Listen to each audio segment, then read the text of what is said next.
What's up, guys? It's Ray, and welcome back to another do's and don'ts video. In this video, I'm going to show you guys a really easy technique to shaping a nose. And once you get this technique down, you'll be able to customize it into any nose shape. I'm also going to briefly go over techniques that don't necessarily work when trying to achieve a realistic nose.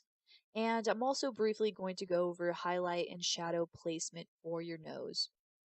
Alright, so let's just start. So starting off with the basic number 2 pencil, I'm going to start off with the do side. Alright, so the first thing you're going to want to do is draw a circle, and it doesn't have to be perfect, because Lord knows mine are the opposite of perfect.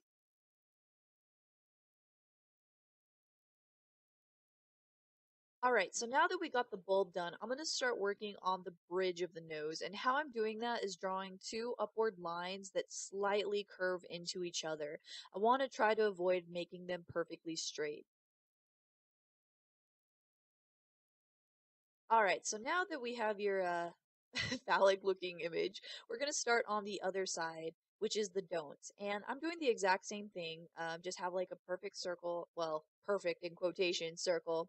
And the only difference is that I'm going to draw straight, perfect lines from the bulb.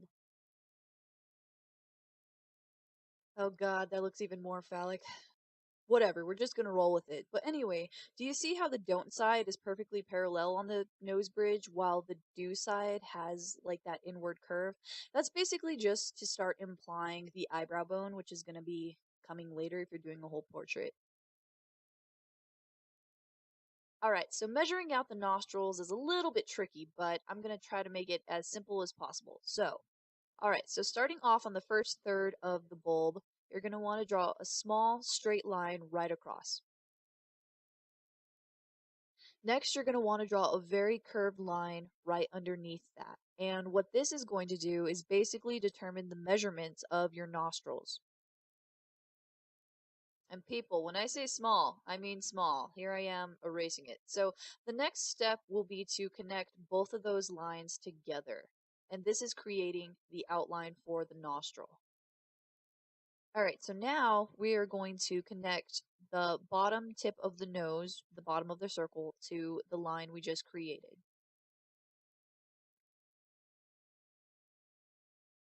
This next step, you guys, is totally optional, and that is to add a little cartilage to the nose. And how I'm doing that is just by adding like a little droop at the bottom of the bulb.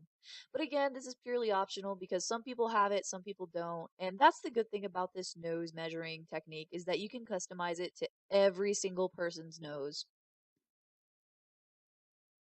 Alright, so on to the don't side. And basically what I'm going to do is create very unproportional nostrils. And that's something you really want to watch out for is because you can have the most perfect shading, but if it's not proportional, and it just kind of messes everything up.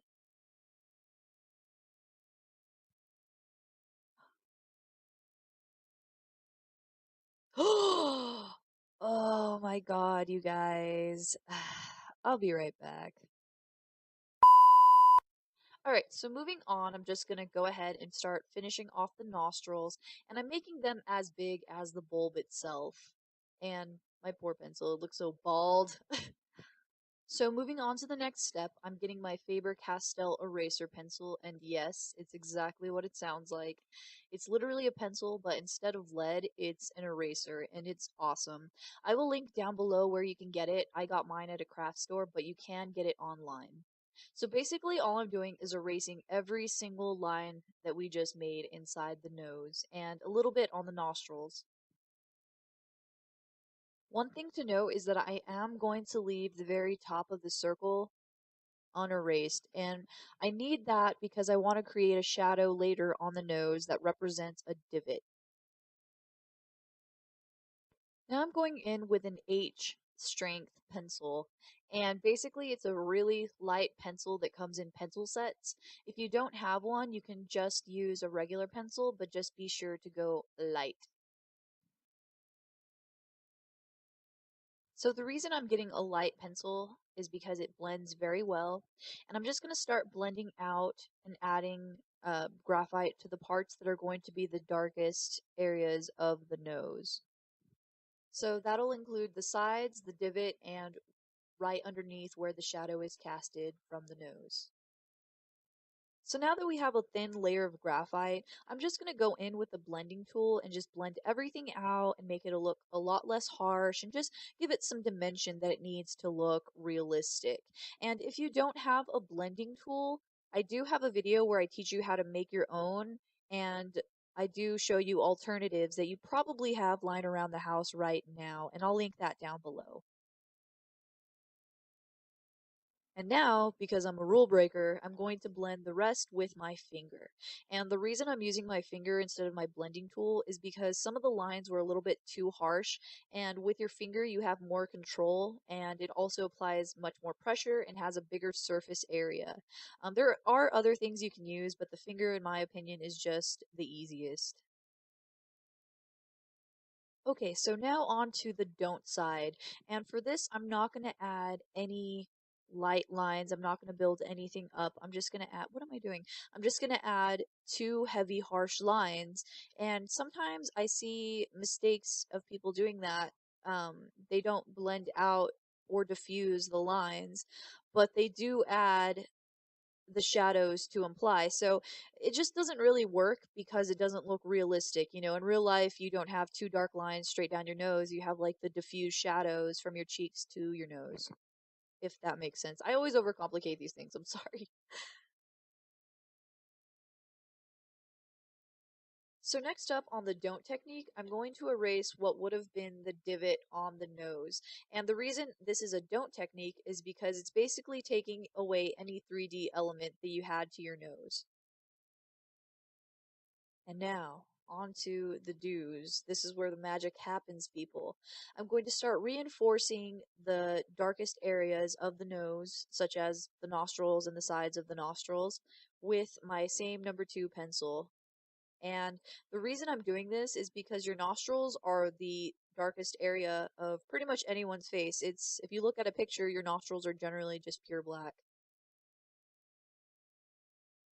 And while you're doing this, it's also important to focus on the very bottom cartilage of the nose.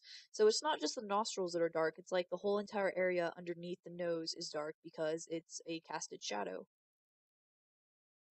So now on to the don't side. I'm just getting my same H pencil, which is the light pencil, and I'm going to create nostrils with that light pencil. And the reason I'm doing this is to demonstrate how kind of weird it looks if your nostrils aren't drastically darker than the rest of the nose. So now that we have the nostrils and the side of the nostrils darkened, I'm just going to go ahead and diffuse them with my blending tool. I don't want to have like two harsh lines on the nostrils. I want to have them nice and blended out so it looks a little bit more natural. But be careful when you do this because the more you blend out, the more pigment you're pushing away from the original spot, therefore making it lighter and thus resulting in you having to go through another time to like darken it out. And it was at this point that Ray realized it was uneven, so let me just fix that really quick. You OCD people must be going insane right now, I'm sorry.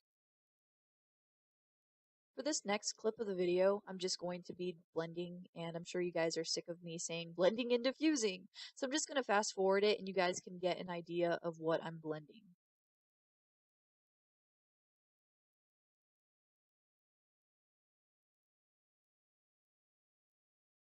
We're pretty much at the final stages of the nose, so I'm just going to insert a picture of where I'm going to be highlighting. So on to the don't side, and for this technique, I'm just going to give it a very flat shadow. So the other side has dimension and highlight, and this one is just kind of like, meh, just kind of sad. So on to the final step, and that is adding the absolute darkest darks that I can. So I'm using a charcoal pencil. Any dark pencil will work for this. And I'm just going to reinforce the blacks that I already have. And the reason I want to add the darkest darks to this is to add an extra layer of dimension. And this will give it the illusion that there's more shadows there.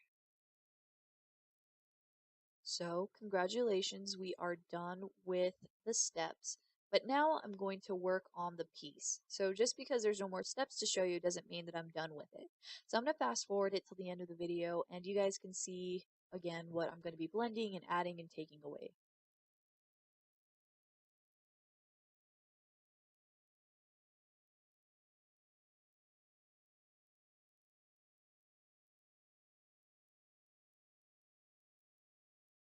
There actually was one last technique, and that was adding a philtrum to the nose on the don't side.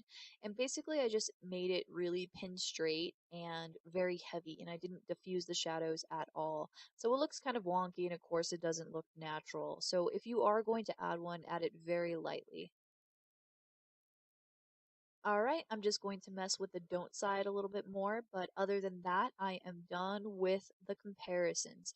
So as you can see, the don't side has very harsh lines, no dimension, light nostrils, and the do side has the exact opposite. You know, light is diffused, it has the shadows, it has the buildup. So whenever you are working on noses, just be careful of the shadows because it's really easy to mess them up. But other than that, thank you guys so much for watching my video. I appreciate all your awesome support. Thank you guys for subscribing to me here on YouTube. If you're not already, I put out videos like this all the time, all kinds of tutorials, advice, drawing videos, all that good stuff. If you guys want to follow me on Instagram, it's pretty much a whole entire archive of everything I've ever painted or drawn. I also do like updates and let you guys know when I'm filming and I answer questions and stuff like that. So yeah, other than that, I will see you guys next time. Okay, bye.